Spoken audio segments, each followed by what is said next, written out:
ஆன்மீக அன்பர்கள் அனைவரின் பொற்பாதங்களை தொட்டு இறைவனின் பாதங்களாகவே கருதி இந்த வீடியோவை ஆரம்பிக்கின்றேன். வாங்க வீடியோல போலாம். சதுரகிரி மலையில பிலாவடி கருப்பண்ணசாமி கிட்ட ஒரு புதையல் இருக்கு அப்படின்னா நம்ப முடியுதா? இன்னைக்கு அந்த புதையலை பத்தின கதையை தான் பார்க்க போறோம். புதையல பூதம் காக்கிற கதை நாம எல்லாரும் நிறைய பேர் பார்த்திருக்கிறோம். ஆனா சித்தர்களே புதையலுக்காக பூதங்களை காவலாக வைத்திருக்கிறோம் கதையும், அதற்கு கருப்பண்ணசாமி எப்படி காவல் தெய்வமாக வந்தார் அப்படின்னும் இந்த கதையில பார்க்கலாம். ரொம்ப காலத்துக்கு முன்னாடி சிருங்கேரி அப்படிங்கிற நகரத்துல வாலைபுரம்னு ஒரு கிராமம் இருந்தது. அந்த கிராமத்துல வாமதேவன் அப்படிங்கிற ஒரு பெரிய வணிகன் வாழ்ந்திருந்தாரு. வணிகன்னா நல்ல ஒரு பணக்கார வணிகன். அவருக்கு ஒரு பெரிய ஆசை, தன்னோட கிராமத்துல ஒரு மிகப்பெரிய சிவாலயம் ஒண்ணு கட்டணும் அப்படின்னு ரொம்ப நாளா ஆசை. அதுக்காக என்ன நினைக்கிறாரு, தாங்கிட்ட இருக்கிற பணமே போதும், நம்ம இதை வச்சே நம்ம கோவில் கட்டிடலாம் அப்படின்னு சொல்லிட்டு ஒரு நல்ல நாள் ஒண்ணு பார்த்து ஸ்தபதிகளையும் சிற்பிகளையும் கூப்பிட்டு அதற்கான முயற்சியை அவர் எடுக்கிறார். தன்னோட கையில இருந்த எல்லா சேமிப்பையும் காலியான பிறகும் அவருக்கு பொருள் பத்தவே இல்லை. அப்ப என்ன பண்ணலாம்னு அவருக்கு ஒரே யோசனையா இருக்கும். அங்க இங்கன்னு கொஞ்சம் கடனும் வாங்குறாரு. அப்படி இருந்தும் பத்தல. சுத்தி இருக்கிற வணிகர்கள்லாம் என்ன சொல்றாங்கன்னா, இதெல்லாம் உனக்கு தேவையா, சம்பாதிச்சோமா சாப்பிட்டோமான்னு இல்லாம சிவாலயம்லாம் கட்டுறது சாதாரண விஷயமா அப்படின்னு அவரை ரொம்ப கேலி பண்ண ஆரம்பிச்சிடுறாங்க. அதுக்கும் ஒரு படி மேல போய் நிறைய பேர் என்ன நினைக்கிறாங்கன்னா, இவர் வறுமையாயிட்டாரு, இந்த வறுமையை ஈடுகட்டுறதுக்காக சிவாலயம் கட்டுறேன் அப்படிங்கிற பேர்ல இந்த பணத்தை வாங்கி சாப்பிட போறாரு அப்படின்னு சொல்லி அவரை தவறா நினைக்கவும் ஆரம்பிக்கிறாங்க. அப்ப வாமதேவனுக்கு மிகுந்த மன வருத்தம். என்ன நினைக்கிறாருன்னா, நான் மக்களுக்கு நல்லது தானே செய்ய நினைச்சேன், எனக்கு இப்படி ஒரு கஷ்டத்தை கொடுத்துட்டியே இறைவா அப்படின்னு நினைக்கும் போது அங்க ஒரு முனிவர் எதிரில் வராரு. அவர் என்னப்பா சோகமா இருக்கிற அப்படின்னும் போது அவர் தன்னோட கதைகள் எல்லாத்தையும் சொல்றாரு. அப்ப அவர் என்ன சொல்றாருன்னா, இப்ப கோவில் கட்டுவது என்பது சாதாரண விஷயம் இல்லப்பா, அது பெரிய ராஜாங்களாலையும் பெரும் பணக்காரர்களால தான் முடியும்.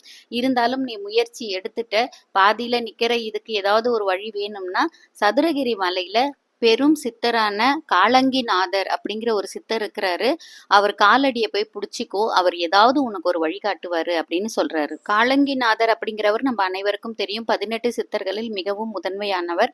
போகநாதரின் குருநாதர் அப்படிங்கிறதும் நமக்கு தெரியும். ரசவாதம் செய்வதில் வல்லமை படைத்தவர், அதாவது இரும்ப கூட தங்கமா மாத்தக்கூடிய சக்தி உள்ளவர் அவரு.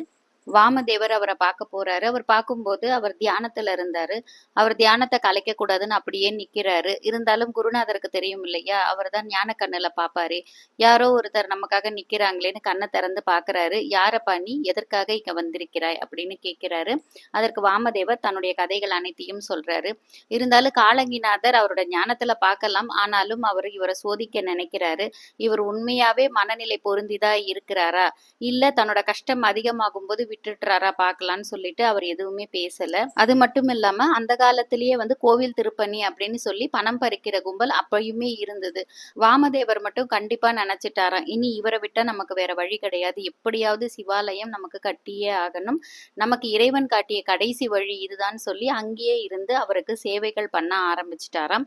அவர் சேவைகள் பார்த்து பார்த்து காலங்கிநாதருக்கு இவர் மேல ஒரு நம்பிக்கை வர ஆரம்பிச்சது. வாமதேவரை அழைத்து, அப்பா கலங்காதி, உன்னுடைய சிவாலயம் கட்டும் பணியை நான் உனக்கு முடித்து தருகிறேன் அப்படின்னு சொல்லி ரசவாதம் செய்ய ஆரம்பிக்கிறாரு.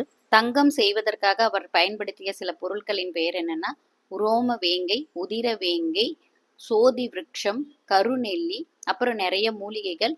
இது இல்லாம 32 பாஷான சரக்குகள், அதாவது விஷங்கள், அப்புறம் உப்புக்களும் கலந்து அந்த வகார தைலத்தை, அதாவது ரசவாதம் செய்யக்கூடிய தைலத்தை ரெடி பண்ணியிருக்கிறாரு. அது பண்ணதுக்கு அப்புறம் அந்த இரும்பை எல்லாம் வேதிக்க செய்து, அதாவது புடம் போட்டு தங்கமாக மாற்றி வாமதேவனுக்கு கொடுத்து அனுப்பிட்டாரு. மீதமுள்ள ரசவாதத்தை என்ன பண்ணலாம், ஏன் ரிஷிகளை பொறுத்தவரையும் அவர்கள் அதை பயன்படுத்த போவது கிடையாது. அது மட்டும் இல்லாம தேவையில்லாத மனிதர்கள் கையில கொடுத்தா ஆசையே மனிதனுக்கு சத்ருவாயிடும் அப்படிங்கிறது அவங்களுக்கு தெரியும். பூமிக்கு கீழேயே நோண்டி ஒரு கற்கிணறு, கல்லாலே ஆன கிணறுல அந்த ரசவாதத்தை ஒளிச்சு வச்சுட்டாரு. வெறுமனே ஒளிச்சு வச்சா பத்துமா, அவர் என்ன பண்ணாரு, பல மாந்திரீக பூஜைகளையும் செய்து துஷ்ட தேவதைகளின் உதவியோடு திருட்டுத்தனமா அதை யாராவது எடுத்துட்டா என்ன பண்றது அப்படிங்கிறதுனால 4 திசைகளுக்கும் 4 தேவதைகளை காவலாக வைத்து இந்த பணியை நீதான் பார்த்து கொள்ள வேண்டும் அப்படின்னு சதுரகிரியில இருக்கிற பிலாவடி கருப்பண்ணசாமி கிட்ட மற்றும் பேச்சி அம்மாவிடமும் இந்த பணியை ஒப்படைச்சாராம். இன்னைக்கும் சதுரகிரி மலைக்கு போறவங்களுக்கு அந்த கருப்பண்ணசாமி கோவிலுக்கு பின்புறம் அந்த வகார தைல கிணறு இருக்கிறது. அது புண்ணியம் செய்த மகா ஆத்மாக்களுக்கு மட்டுமே தென்படும், சாதாரண மாணவர்கள் கண்ணில் தென்படாது அப்படின்னு சொல்லி அவரே மறைச்சு வச்சிருக்கிறாரு. அப்படியும் அவர் எழுதி வச்சிருக்கிறத யாராவது தெரிஞ்சு அதை எடுக்க போகணும்னா அதற்கு அந்த காவல் தெய்வங்களின் அனுமதியும் காலங்கிநாத சித்தரின் அனுமதியும் தேவை. இந்த கதையிலிருந்து நமக்கு நல்லாவே புரியுதுங்களா?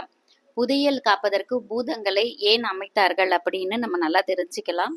இது கற்பனை கதையெல்லாம் ஒன்றுமில்லை. சித்தர்கள் பற்றிய அவர்களுடைய புத்தகத்தில் இருந்துதான் இந்த கதையை உண்மையான கதையைத்தான் சொல்லிக் கொண்டிருக்கிறேன். மேலும் இது போன்ற ஒரு நல்ல உண்மையான கதைகளுக்கு எங்களுடைய சேனலை சப்ஸ்கிரைப் செய்யுங்கள். ஆன்மீக அன்பர்கள் அனைவருக்கும் நன்றிகள். ஓம் நமச்சிவாய.